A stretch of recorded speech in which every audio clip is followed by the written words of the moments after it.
Syederalun, salah seorang anggota Dewan Perwakilan Rakyat Aceh, Bardan Sahidi, menyambangi lokasi musibah angin kencang di sejumlah lokasi di Kecamatan Jagung Jeget, Kabupaten Aceh Tengah pada Kamis 22 Juli 2021.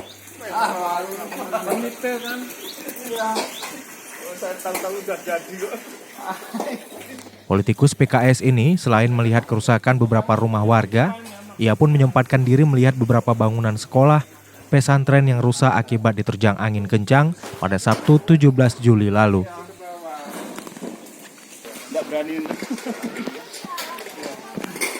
Badan Penanggulangan Bencana Daerah Kabupaten Aceh Tengah mencatat sebanyak 414 rumah warga di sejumlah desa di Kecamatan Jagung Jeget mengalami rusak ringan, sedang, dan berat lantaran dihempas angin kencang yang terjadi pada akhir pekan lalu.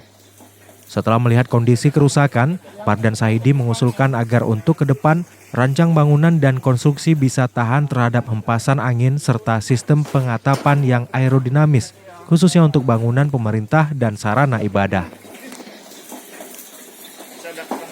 Yang ke depannya maksudnya.